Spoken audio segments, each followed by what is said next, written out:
내가 영원한 사랑으로 너를 사랑하기에 인자함으로 너희를 이끌었다 하였노라.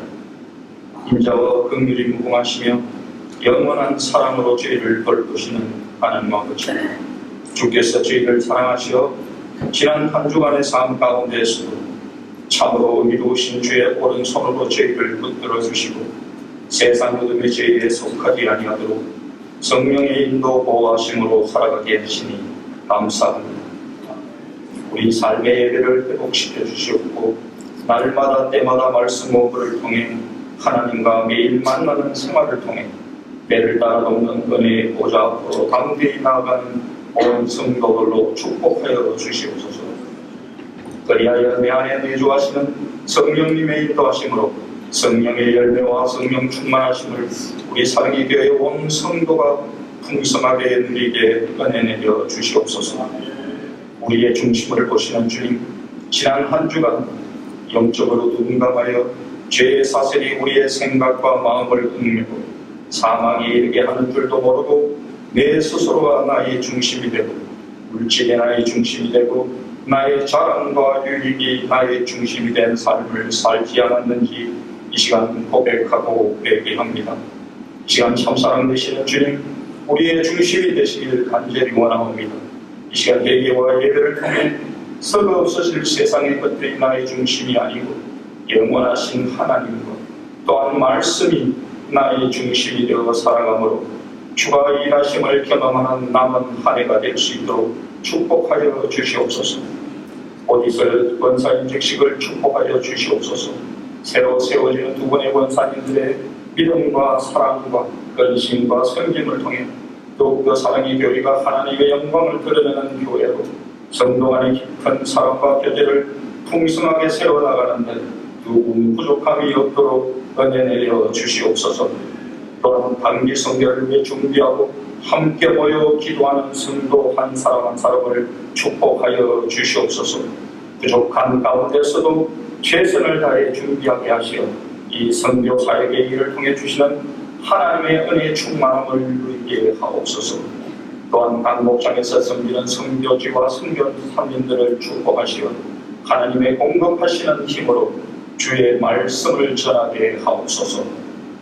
함께 같은 시간 예배드리는 윤활유서 EM의 예배 또한 기쁘게 받아주시옵고 우리의 다음 세대들에게 좋은 멘토, 좋은 선생님, 또한 믿음의 동역자들을 허락하셔서 험한 세상을 믿음으로 이길 참 사랑의 등불로 건강하고 아름답게 잘 성장케 하옵소서.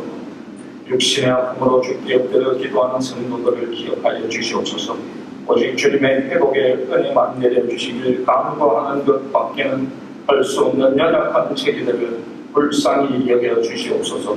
연약함으로 인해 믿음 잃지 않도록 주님의 위로가 그 마음을 채워주시기를 기도드립니다.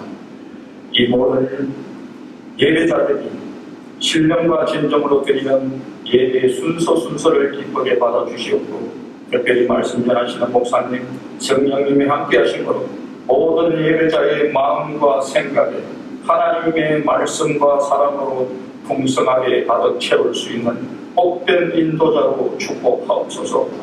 가진 것 별로 없지만 정성으로 준비하여 올려지는 모든 예물을 기쁘게 받아주시옵고 드리는 모든 성도들의 삶이 내려주시는 은혜로 풍성케 하옵소서.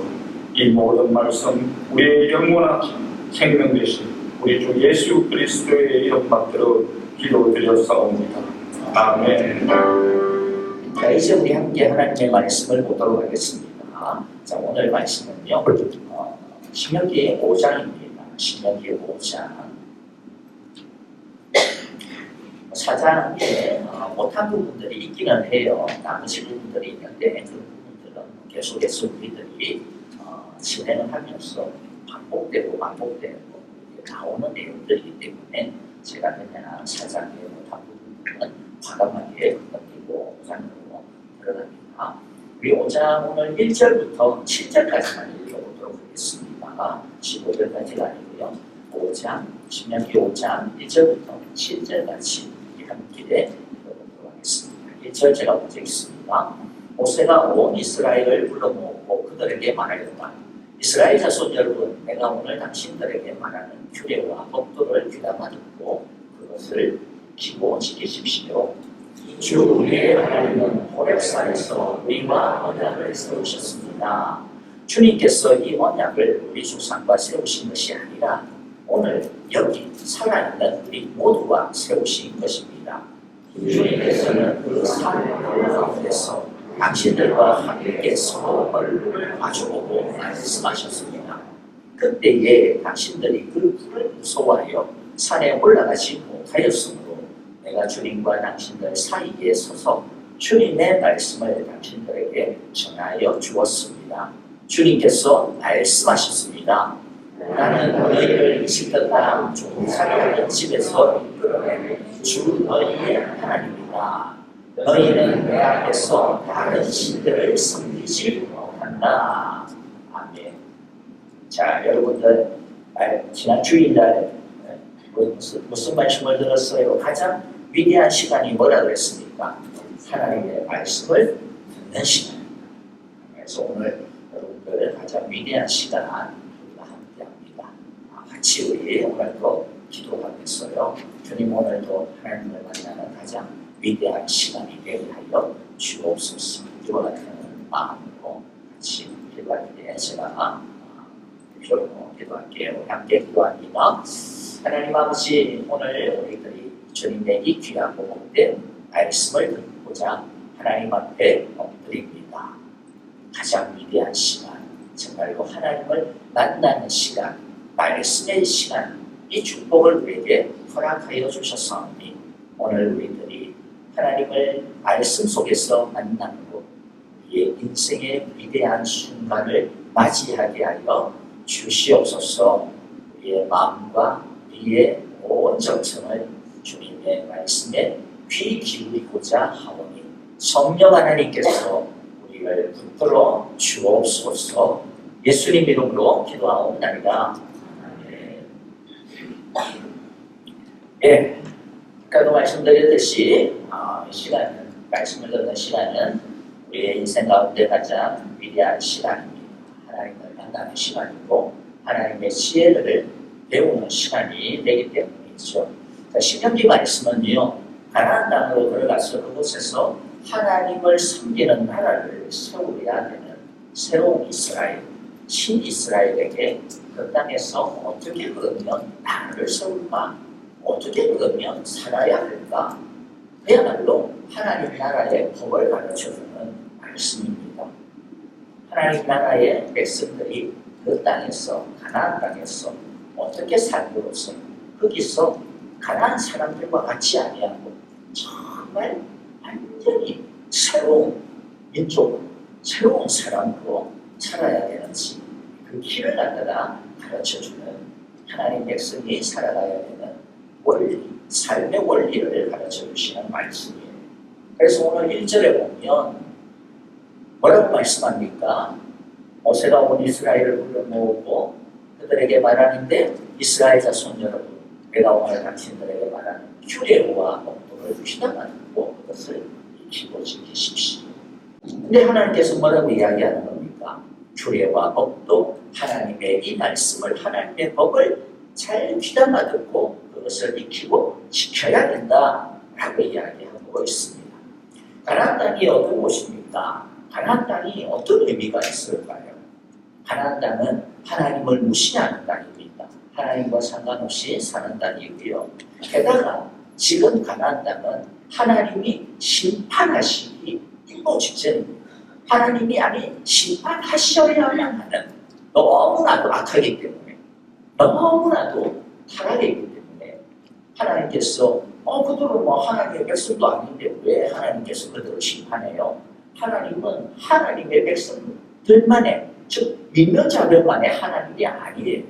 우리는 착각하기 쉬운데요.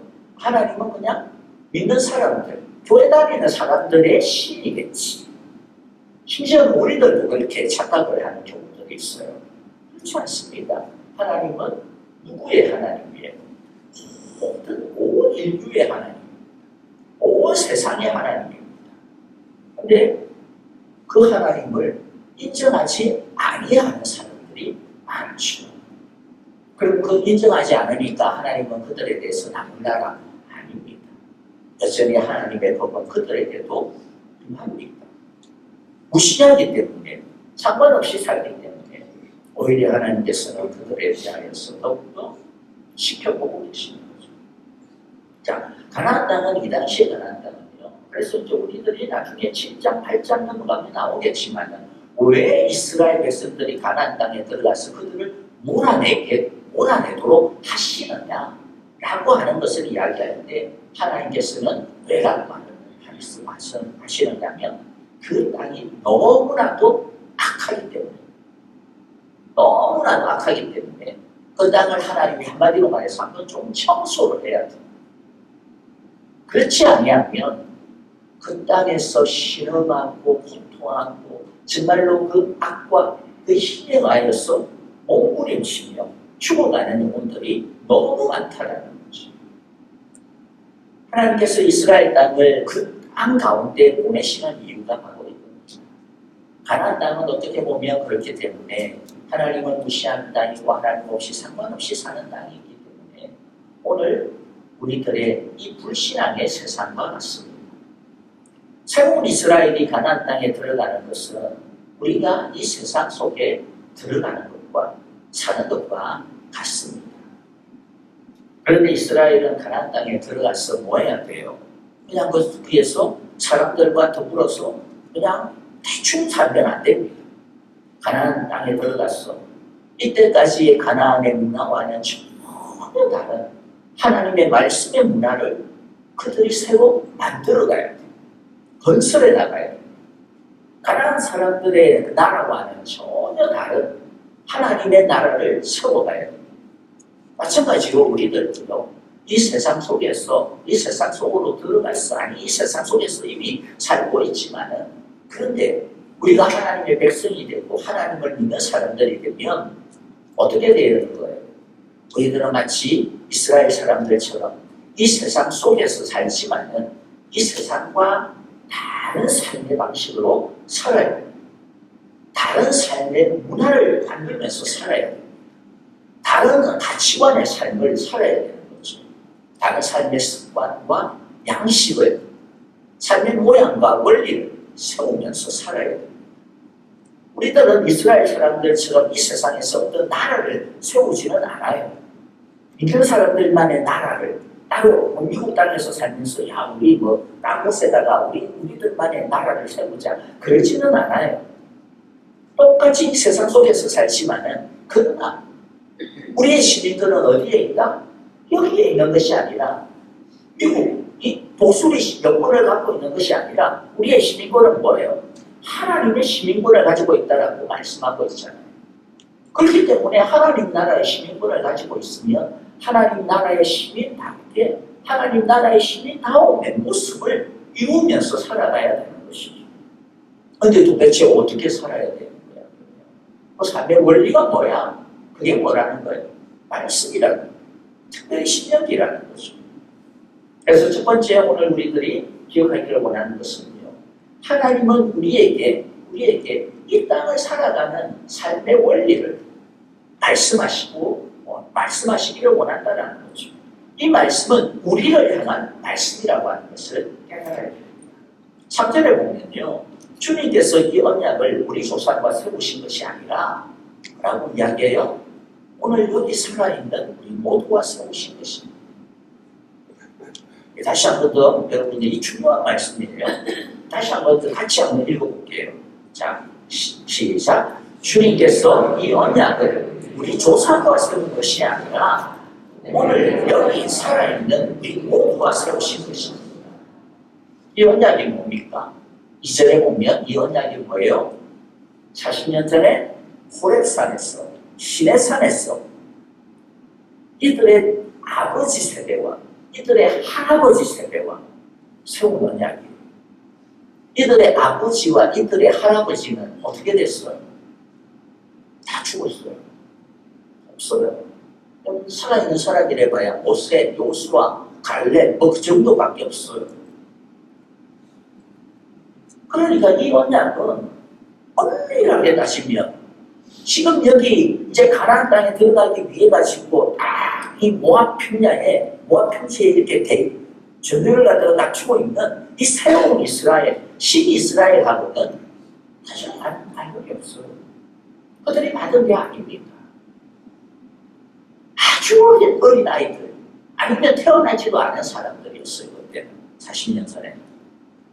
그런데 이 말씀을 뭐라고 이야기합니까? 오늘 3절에 보니까 이 언약을 너희의 조상과 세운 게 아니다. 아니 이 조상과 세웠잖아요. 근데 뭐라고 그래요? 너희의 할아버지 아버지와 세운 게 아니야. 그럼 누구와 세웠다라고 이야기합니까? 아직 태어나지도 않았을 너희들과 우리와 우리 모두가 세우신 것이라고 이야기합니다. 굉장히 중요한 말씀이죠. 그럼 오늘 우리에게도 적용이 됩니다. 도대체 이스라엘이라고 하는 그러한 우리하고는 전혀 상관이 없는 그 사람들, 그리고 또 오늘날 시대로 보면 거의 2500년 전에 그 이야기, 이 신명기의 이 이야기가 나하고 무슨 상관이 있는데? 상관이 있다는 거죠. 그때의 그 말씀은 그들의 이야기가 아니고 지금 여기 살아서 말씀을 듣고 있는 여러분에게 하나님께서 말씀하신 것이라고 지금 하고 있는 것이죠. 왜입니까? 하나님은 언제나 살아계신 하나님이시기 때문이죠. 그의 말씀은 언제나 어제나 오늘이나 내일이나 언제나 진리이기 때문입니다. 하지만 하나님의 말씀에도요 역사성이라고 하는 게 있어요. 하나님의 말씀은 영원토록 진리인데, 그런데 우리가 그 말씀을 볼 때 하나님의 말씀은 시대성이 있고 역사성이 있다라고 하는 것을 이해를 하고 보셔야 됩니다. 역사성이 있다라고 하는 것은 뭐예요? 하나님께서 그 말씀을 주셨을 때에 그 시대에 특수한 면이 있다라는 거예요. 하나님께서 그 말씀을 주셨을 때에 그 시대에 아주 그 시대만이 갖는 독특한 어떤 상황성이 있다라는 것입니다. 문화적이고 시대적이고 사회적이고 그러한 상대적인 면들을 또한 감안을 하기도 해야 돼요. 예를 들어 볼까요? 오늘 뭐 다 이야기하지 않을 겁니다. 우리가 이제 신명기를 보면서, 신명기를 우리가 공부하면서 저와 여러분들이 공부를 하려고 하는 것은요, 이 말씀을 2500년 전에 이 말씀을, 그 옛날의 그 말씀을 오늘 이 시대에 어떻게 그러면 적용해야 하는가, 그 원리들을 우리들이 공부해 나갈 거예요. 예를 들면요, 종교적인 윤례와 규정들을 오늘 우리 시대에 신명기에 있다고 해서 하나님의 이 말씀은 진리니까 그대로 적용을 하기에는 어려워요. 해서는 안 됩니다. 예를 들어 볼까요? 6월절을 지켜야 된다, 회복해야 된다, 뭐 이런 주장을 하는 사람을 내가 봤어요. 어떤 신문에 그런 게 뭐 대문짝만하게 자기가 사기를 내가지고 모 장로님인데 그렇게 써놨더라고요. 하나님의 말씀으로 돌아가야 된다 그러면서 오늘 이 시대에 하나님의 말씀으로 돌아가기 위해서 우리는 6월절을 지켜야 됩니다. 6월절을 지키지 않는 것을 전부 다 이단입니다. 이건 참 희한한 말씀을 광고를 하는 것을 제가 옛날에 본 적이 있습니다. 여러분 어떠세요? 하나님의 말씀이니까 6월절, 초막절 뭐 이런 거 지켜야 되나요? 자, 6월절이라고 하는 것의 의미가 뭐예요? 구원의 역사를 되돌아보는, 돌아보는 기념인 동시에 진정한 구원을 내다보는 예표입니다. 6월절은 참된 어린 양이신 예수님의 죽으심, 예수님이 오심으로 말미암아 어떻게 됩니까? 완성이 되었습니다. 그러면 뭐예요? 더 이상 우리는 6월절을 지킬 필요가 없습니다. 신명기에서 출애굽기에서 구약에서 그렇게 6월절을 갖다가 제대로 지켜야 된다라고 말씀하지만은, 그런데 오늘 우리는 그것을 지킬 필요는 없어요. 왜? 6월절의 진정한 의미이신 예수 그리스도께서 이미 오셨기 때문에 6월절의 그 온전한 그 의미들을 말씀하셨기 때문이죠. 약속이 성취되었기 때문에 그렇습니다. 그러면 이제는 유월절을 지킬 필요가 없으니까 우리 이제 신명기에서 그럼 설교할 때도 뭐 유월절 뭐 이런 것들 다 빼버리고 또는 아니면 건너뛰어야 되나? 그렇지는 않죠. 유월절은 이루어졌지만은 유월절에 남아있는 정신과 의미들은 예수님께서 이루신 진정한 유월절이신 십자가와 동일합니다. 그러므로 우리는 구약 성경을 볼 때 유월절의 의미를 볼 때 우리는 예수 그리스도라고 하는 그 피단에서 그 십자가라고 하는 그 피단에서 유월절을 해석을 하는 거죠. 유월절에 있는 그 의미들을 우리에게 가져오는 것이죠. 성취되었기 때문에 그대로 지키지는 않아요. 그러나 그 정신과 원리는 무시되어서는 안 되는 것이죠.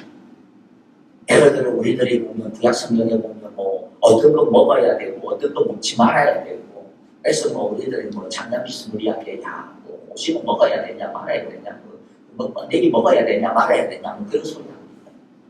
근데 먹어도 돼요. 왜요? 구약의 율법에 있어서 먹고 안 먹고의 문제는 단순하게 건강의 문제는 아니거든요. 그것은 정결하냐 부정하냐의 문제입니다. 거룩하냐 아니면 거룩하지 않느냐의 문제예요. 그런데 예수님께서 오셔서 우리의 모든 것들을 정결하게 하셨어요. 그렇기 때문에 우리는 더 이상 먹는 것에 얽매이지 않습니다. 먹는 것이 우리를 거룩하게 하고 우리를 정결하게 하지 않기 때문이죠. 예수 그리스도께서 우리를 이미 정결하셨기 때문이죠. 먹느냐 안 먹느냐는 그러므로 어떻게 보면 예수님의 오심을 바라보고 예표하는 내용이었어요. 그러나 그 예수님으로 인하여서 이미 완성이 되었죠. 그러므로 우리는 더 이상 그것을 지키지는 않지만은 그러나 그 안에 있는 정결과 거룩의 의미들을 우리 묵상을 하고 우리 삶 속에서 생각하는 거죠. 자, 그러므로 여러분들 중요한 것은요. 우리가 20년째 이 말씀을 그리고 하나님의 계명과 규례와 법도들을 나랑 상관없는 것으로 무시해서는 안 된다는 것이죠. 이 말씀은 오늘 우리들의 가나안 땅인 이 세상에서 우리가 하나님의 백성으로 살아가는 데 있어서 그 길을 제시해주는 지혜의 말씀입니다. 다시 3절의 그 말씀을 생각하세요. 뭐라고요? 오늘 여기 살아있는 우리 모두가 세우신 것이다. 우리 모두에게 주신 것이다. 그리고 4절에 보면 아주 흥미로운 표현을 모세 할아버지께서 하시는 걸 보게 됩니다. 4절 우리 같이 한번 읽어봅니다. 주님께서는 그 산불 가운데서 당신들과 함께 서로 얼굴을 마주보고 말씀하셨습니다. 뭐가 이상한 것이 안 보여요? 그냥 막 대충 읽으면 안 된다니까요. 뭔가 보여야 돼요. 뭐가 이상한 게 보여요? 주님께서 그 산불 가운데서 그 호렙산에서 그렇죠. 시계명을 줄 때, 계명을 주실 때 산에는 막 이렇게 불이 하늘 한가운데까지 솟았다 그랬잖아요. 그 가운데서 뭐라 그럽니까? 당신들과 함께 서로 얼굴을 마주보고 말씀하셨어요. 서로 얼굴을 마주보고. 여러분, 이때 하나님과 이스라엘 백성들이 서로 얼굴을 마주봤습니까? 없습니다. 하나님 얼굴 보여준 적 없어요. 불 가운데서 오신 것만 들렸어요. 소리만 들렸어요. 말씀만 들렸어요. 게다가 여기 지금 모압 평지에 있는 이 사람들은 그 자리에 있지도 않았어요. 근데 뭐라 그래요? 당신들과 함께 서로 하나님의 얼굴을 마주보고 있어요. 모세 할아버지가 왜 이런 표현을 하실까요?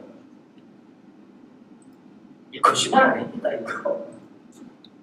아니면 이건 이건 좀 너무 과장이 너무 심하다. 과장법으로 그렇게 치부해야 될까요? 이것은 거짓말도 아니고 순전히 과장법이라고 치부해서도 안 됩니다. 이것이 우리에게 말씀하시는 게 뭐예요? 우리가 하나님의 말씀을 제대로 받으면 마치 뭐와 같더라는 거예요. 하나님의 말씀이 마치 그 말씀 속에서 그 말씀의 소리 속에서 우리가 하나님의 얼굴을 마주 보는 게 이게 말씀의 능력이라는 거예요. 여러분 주일날 설교 시간에 그런 경험이 죽을 때까지 한 번도 없으면 너무 좀 재미없게 신앙생활을 하는 거잖아요. 하나님의 말씀의 능력이 뭐라는 거예요? 우리가 하나님의 말씀을 제대로 들으면 하나님을 보는 것과 똑같은 그러한 능력을 갖는다라는 거예요. 그래서 사도 요한도 같은 말씀을 하셨어요. 요한일서 1장 1절입니다. 우리 같이 한번 읽어봅니다. 이글은 생명의 말씀에 관한 것입니다. 이 생명의 말씀은 태초부터 계신 것이요 우리가 들은 것이요 우리가 눈으로 본 것이요 우리가 지켜본 것이요 우리가 손으로 만져본 것입니다. 생명의 말씀은 예수님을 이야기하는 거예요. 예수님에 대해서 많이 이야기하는데 근데 예수님이 뭐라고 그럽니까?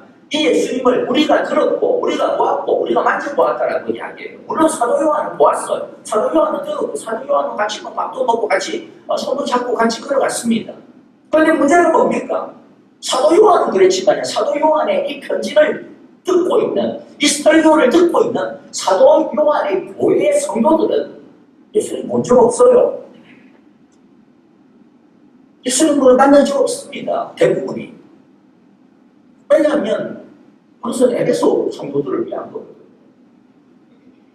사도 요한이 에베소에서 목회를 했기 때문에 그 사람들은 예수님 만난 적 없어요. 그런데 뭐라고 사도 요한은 이야기합니까? 나는 예수님을 눈으로 보았고 나는 예수님을 귀로 들었고 나는 예수님을 지켜보았고 나는 손으로 봤습니다. 나라고 이야기하지 않아요. 뭐라고 이야기해요? 우리는이라고 이야기합니다. 거기에는 누구도 포함돼요. 너희도 포함이 되는 거죠. 근데 어떻게 그렇습니까? 사도 요한이 말씀을 통하여서 전하여 주는 이 예수님, 그 말씀을 들으면, 진짜의 말씀을 들으면 그 말씀이 마치 뭐와 같다라는 거예요. 우리 눈에 너무나도 예수님을 보는 것처럼 생생하게 살아있는 말씀이 된다라는 겁니다. 내 귀로 듣는 것처럼 사도 요한이 전하는 말씀이 아니라 예수님이 전하여 주시는 말씀처럼 내 귀에 들린다라는 거예요. 마치 내가 예수님을 갖다가 손으로 만진 것과 같이 정말로 살아있는 경험을 똑같이 하게 되어진다는 것이죠. 여러분 그렇기 때문에 우리가 하나님의 말씀을 제대로 듣자라고 그렇게 그냥 애를 쓰는 지금 제가 무려 4주에 걸쳐서 이 설교를 하고 있어요. 여러분들은 처음 듣는 것처럼 느끼겠지만 왜? 그만큼 그냥 이게 성경책이 아닙니다. 이게 글자가 아닙니다. 어떤 사람들은 하나님의 말씀을 읽으니까 갑자기 이 말씀이 막 사람시켜가지고 나한테 막 오는 것 같더라 막 그렇게 표현을 하는데 여러분 그게 그냥 단순하게 뻥이 아니에요. 물론 좀 표현은 가장됐을 수도 있지만 좀 수사적으로 표현을 했을 수 있겠지만 우리가 진짜 하나님께서는요 뭐예요? 내가 이 말씀을 통해서 내가 너희와 만나기를 원한다라는 것이죠. 우리가 하나님을 사랑하는 제일 첫 번째 원리가 뭡니까? 다른 것이 아니라 이 하나님의 말씀을 통하여서 우리가 이 하나님을 사전에 믿는 말씀처럼 서로 얼굴을 마주보고 서로 얼굴을 마주보고 요한일서 1장 1절에 있는 말씀처럼 우리가 듣고 우리가 지켜보고 우리가 만져보고 그와 같이 우리들이 하나님께서 우리와 교제하기를 원하신다는 거예요. 그래서 여러분들 우리들이 언제든지 주일날 오실 때 다른 걸 기대하지 마세요. 오늘 밥을 뭐 줄까?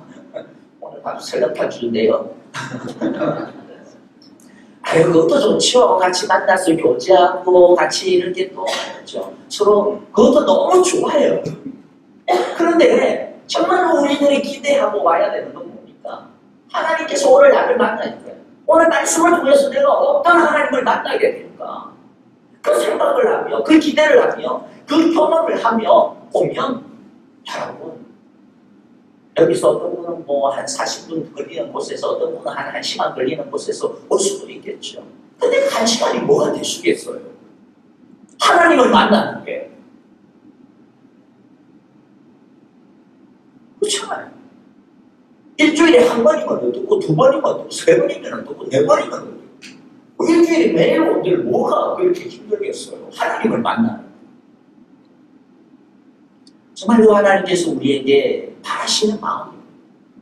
내가 너희를 지금 여기에서 만나기를 원합니다. 아무쪼록 말씀을 통해 지금 여기에서 각자에게 주시는 하나님의 살아있는 말씀을 듣는 축복을 우리 모두가 경험할 수 있게 되기를 바랍니다. 말씀의 불 가운데서 하나님을 마주보는 영광을 경험할 수 있게 되기를 바랍니다. 생생하게 내 귀에 주님의 소리를 듣고 생생하게 내 눈으로 주님의 영광을 만나고 생생하게 내 손으로 주님의 그 손의 못자국을 만져보는 그런 엄청난 말씀의 능력이 이 매일 예배의 이 시간마다 여러분들의 매일의 그 예배의 시간마다 여러분들이 말씀을 읽는 그 시간마다 일어나게 되기를 진심으로 기도하고 축복합니다. 두 번째는요, 6절에 보니까 하나님은 우리의 구원자가 되기를 원하십니다. 우리가 하나님을 사랑하는 두 번째의 원리가 우리가 이 땅 가운데서 하나님의 나라를 세워나가는 데 있어서 정말로 중요한 두 번째 원리가 뭐냐면 하나님은 나의 구원자가 되신다는 거예요. 6절을 같이 읽어보겠습니다. 나는 너희를 이집트 땅 종살이하는 집에서 이끌어낸 주 너희의 하나님이다. 여러분, 하나님을 어떤 분으로 생각하세요? 사실 하나님은 우리에게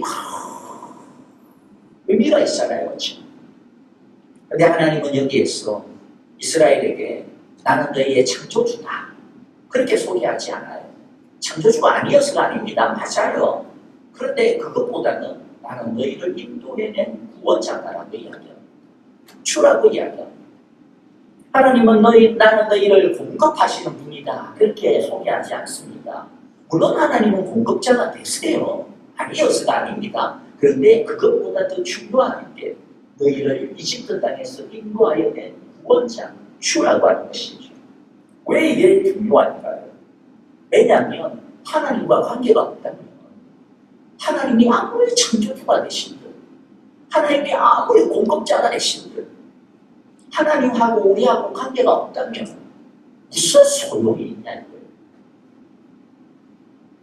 하나님이 나의 창조주가 되시고 그래서 내 삶의 여러 문제들을 하나님의 놀라운 방식으로 새롭게 창조해나가고 만들어나가는 그와 같은 능력을 우리에게 주시고 우리의 필요를 채워주시는 여호와 일의 공급자가 되시고 근데 그게 나랑 상관이 있으려면 나한테 해당되는 것이 되려면 하나님이 나하고 관계가 되어져야 돼요. 그게 전제가 되어져야 돼요. 근데 여러분 우리의 모습은 어떻습니까? 우리는 마치 이스라엘 사람들이 이집트 땅에서 종살이하던 모습과 똑같습니다.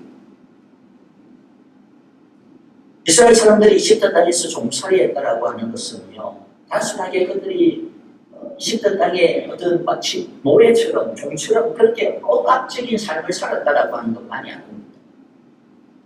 그들 가운데 하나님이 희미해져 버렸습니다. 하나님을 거의 잊어먹고 있었습니다. 거의 이집트 땅에서 그냥 이집트 사람들처럼 살고 있었다는 거죠. 우리는 하나님의 피조물인데 하나님은 우리의 공급자가 되시려고 하셨는데 우리가 하나님을 잊어버렸습니다. 하나님을 잃어버렸습니다. 하나님을 거부했습니다. 하나님의 집에 속하지 않고 살고 있었습니다. 그래서 우리와 하나님은 사실은 상관이 없었습니다. 그게 바로 이집트 땅 종살이하는 집에서 살고 있던 내 모습입니다. 그런데 하나님이 우리를 그 집에서 끌어내요. 당신의 집으로, 하나님의 집으로 인도하여 주셨다는 것이죠. 하나님은 우리를 그렇게 인도하기를 원하신다는 거예요.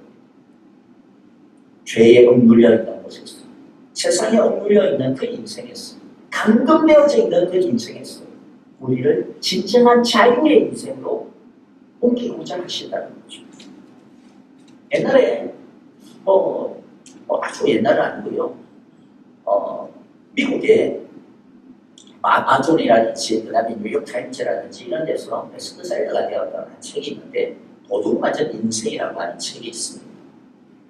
그 책은요, J.C. 두가드라고 하는 한 한 여인이 자신의 경험을 바탕으로 쓴 책입니다. 1991년 미국 캘리포니아에서 살고 있던 당시에 11살짜리 소녀인 제이시 두가드는요, 학교에 등교하던 중에 당시 40살의 성범죄자 필립 그렉 가리도에게 납치가 되었습니다. 그리고 그 집에서 범인의 집 마당 창고에 감금이 되어서 무려 18년 동안 성노예로 살다가 2009년에 극적으로 구출이 되었습니다. 바로 그러한 어떤 자신의 경험을 이 도둑맞은 인생이라고 하는 책에 기록을 했습니다. 제이시 두가드는 이 구출로 인하여서 그야말로 새로운 인생을 살았습니다. 11살짜리 소녀가 18년 동안 이 악마와 같은 이 사람 집에서 갇혀서 살다 보니 그의 정신과 그의 마음은 피폐할 대로 피폐했습니다. 이 남자가 무섭고 두려우면서도 동시에 자신의 모든 것이 이 남자에게 이제는 걸려있다라고 생각을 합니다. 이 남자를 벗어나기도 어려워하는 그러한 아주 어떻게 보면 양가의 감정으로 그는 오랫동안 고통을 당했습니다.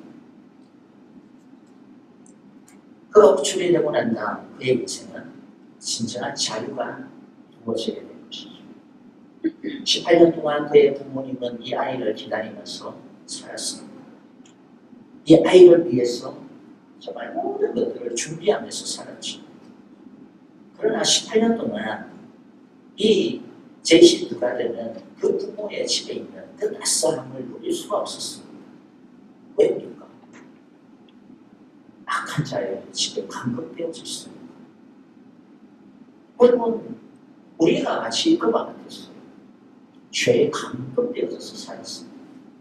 하나님께서는 우리를 위하여 너무나도 좋은 것들을 준비하고 계시고 너무나도 귀한 것들을 얘기하고 계신데도 불구하고 우리는 그것을 누릴 수가 없었습니다. 그런데 하나님께서 우리를 구원하시고 우리를 그 집에서 끌어내어 주셔서 하나님 집으로 옮겨가자마자 어떻게 됩니까? 하나님께서 마련하신 모든 것들이 우리의 것이죠. 하나님께서 마련하신 그 따스함이 우리의 것이 됩니다. 하나님께서 마련하여 주신 그 자유가 우리의 것이 되었습니다. 하나님은 우리가 이 죄의 집에서부터 벗어나기를 원하세요. 그래서 진정한 자유를 누리면서 살기를 원하십니다. 제이시 두가드가 이 죄로 말미암아서 이 억압에 말미암아가지고 자신의 온전한 이 의지와 온전한 자유를 회복하는데 꽤 오랜 시간이 걸려야만 했습니다. 하나님은 오늘 우리들도요 이 죄에서 진정으로 떠나기를 원하는 거예요. 그래서 진정한 자유인이 되기를 원하는 겁니다. 하나님이 우리 안에 주신 진정한 이 자유의 마음을 가지고 정말로 하나님을 진실하게 사랑할 수 있는 존재가 되기를, 하나님을 진정으로 찾고 만나는 자가 되어지기를, 그래서 하나님과 그냥 억지로 억눌려가지고 두려워서 끌려다니는 인생이 아니라 하나님과 함께 정말로 기쁘게 하나님의 자녀로서의 그 자유를 누리면서 살기를 원하십니다. 우리가 이 세상에서 살아가면서 삶의 원리 중에 하나가 바로 이 자유의 원리, 진정한 자유의 원리죠. 하나님은 우리의 사랑을 받으시기를 원하는데 억지로 받는 것이 맞습니다. 이 필립 그렉 가리도 이 납치범은요 18년 동안 이 제이시 두가드의 모든 것들을 다 뽑아먹었습니다. 밥도 시키고 심지어는 2딸도 낳았습니다.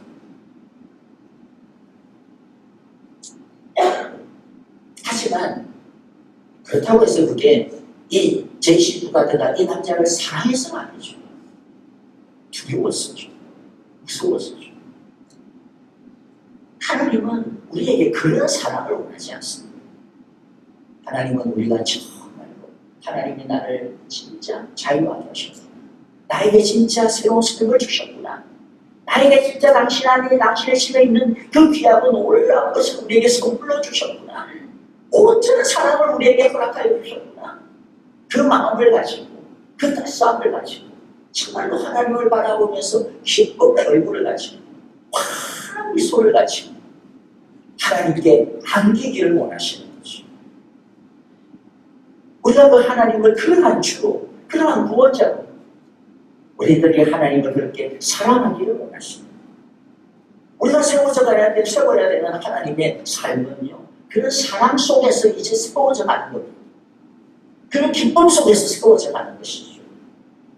그래서 우리들이 이제부터는 계속해서 크게 두 가지죠. 하나님을 사랑하는 것과 사람을 사랑하는 것, 이웃을 사랑하는 것인데요. 그게 가장 중요한 원리가 바로 이거예요.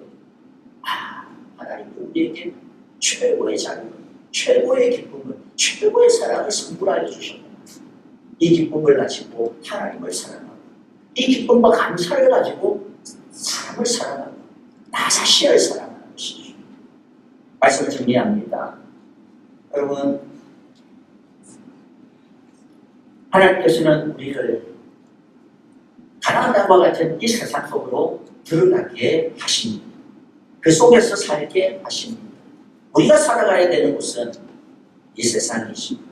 하지만 세상에 살지만은, 세상과 더불어 살지만은, 세상 속에 살지만은 세상과 같이 살면 안 된다라고 말씀합니다.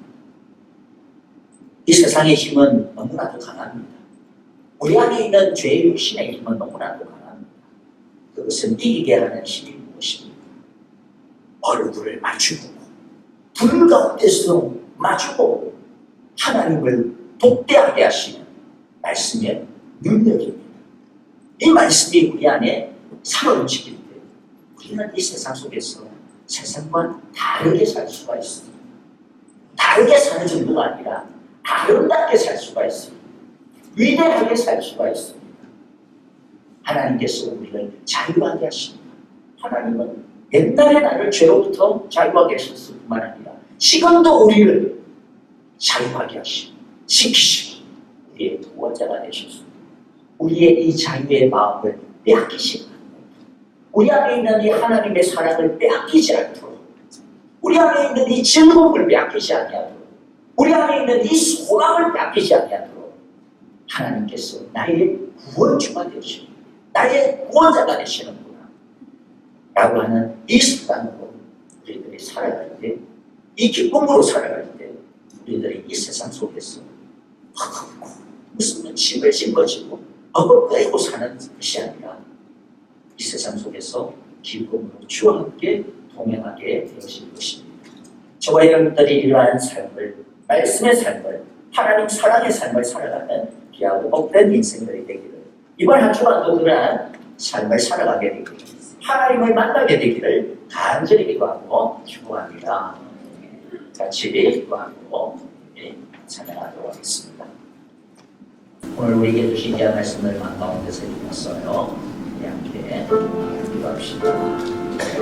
주님, 정말로 주님을 바라봅니다. 주님을 의지합니다. 주님을 기대합니다.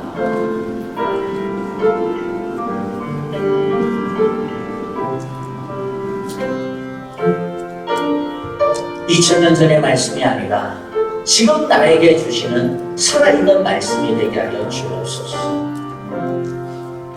하나님은 영이시고 예수 그리스도는 하늘에 계시기 때문에 보이지는 않지만 말씀을 통하여서 하나님을 만나고 우리 주님을 보게 하여 주옵소서. 이 말씀을 통하여 우리를 구원하시는 그 구원자 하나님의 그 기쁨과 그 사랑과 그 소망을 온전히 누리게 하소서. 이와 같은 마음 가지고 기도하고요. 오늘 주신 말씀들 마음에 새기면서 우리 함께 기도합니다. 함께 기도합니다. 하나님 아버지 감사합니다. 호렙산에서 불 가운데서 이스라엘 백성들을 마주보고 만나주신 것처럼 오늘도 말씀 속에서 예수 그리스도를 하나님의 영광의 불 가운데서 만나는 우리 모두가 되게 하여 주시옵소서. 그냥 글자로서의 성령이 아니라 그냥 사람의 말로서의 설교가 아니라 살아계신 하나님의 말씀으로서의 성경책이 되게 하시고 살아있는 하나님의 음성으로서의 설교들이 되게 하여 주옵소서. 그 하나님의 말씀을 통하여 우리를 자유하게 하시고 우리에게 기쁨을 가져다 주시고 우리에게 회복을 가져다 주시고 우리에게 진정한 소망과 우리에게 진정한 자유를 가져다 주시는 우리 하나님을 매일매일 경험하며 그 주와 함께 동행하며 살게 하옵소서. 예수님 이름으로 기도하옵나이다. 이제는 우리 주 예수 그리스도의 크신 은혜와 하나님 아버지의 귀하신 사랑하심과 성령의 인도하시며 우리와 늘 동행하시고 들어주시는 신실하심이 하나님의 말씀 가운데서 우리 하나님을 만나기를 원하고 주님의 말씀 가운데서 우리 예수 그리스도를 만지기를 원하는 그와 같은 소망을 가지고 그와 같은 확신을 가지고 주님께 예배드리는 우리 온 성도들과 그리고 우리의 참된 구원자이시오 우리에게 그 구원의 자유와 기쁨과 소망을 날마다 주시기를 원하시며 이 구원의 생명을 빼앗기지 아니하도록 우리를 지키고 보호하시는 우리의 그 구원자를 날마다 따라가기로 오늘도 주님 안에서 주만 바라보고 의지하는 우리 예배하는 우리 모든 사랑의 교회 온 성도들과 우리에게 속한 귀한 모든 자녀들, 가정들 하나님께서 우리에게 허락하시는 귀한 믿음의 생활과 발걸음들을 위해 이제부터 영원토록 함께 계시기를 축원하옵나이다. 아멘.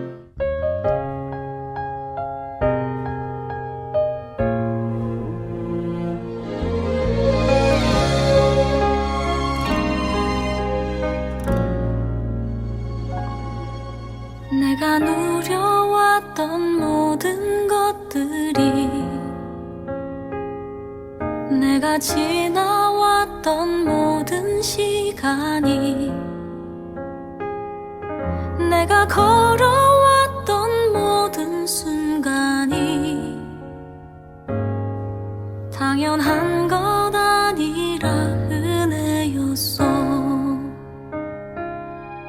아침 해가 뜨고 저녁에 노을 봄의 꽃향기와 가을의 열매 변하는 계절의 모든 순간이 당연한 것 아니라 은혜였어. 모든 것이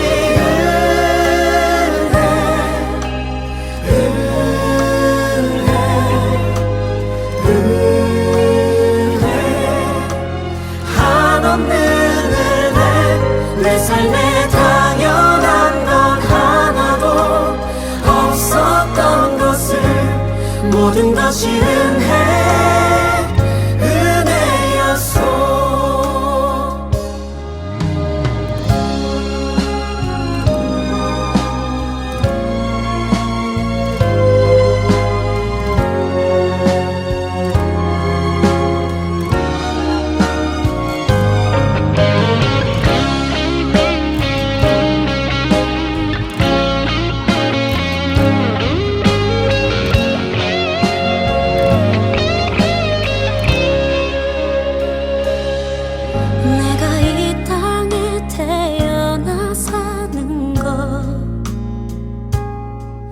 어린아이 시절과 지금까지 숨을 쉬며 살며 꿈을 꾸는 삶 당연한 것 아니라 은혜였어. 내가 하나님의 자녀로 살며 오늘 찬양하고 예배하는 삶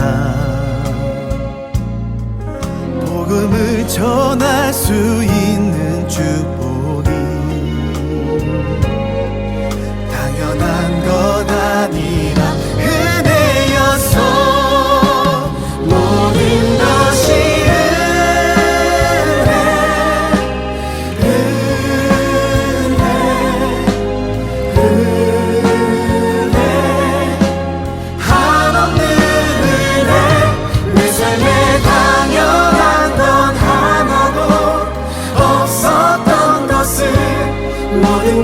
은혜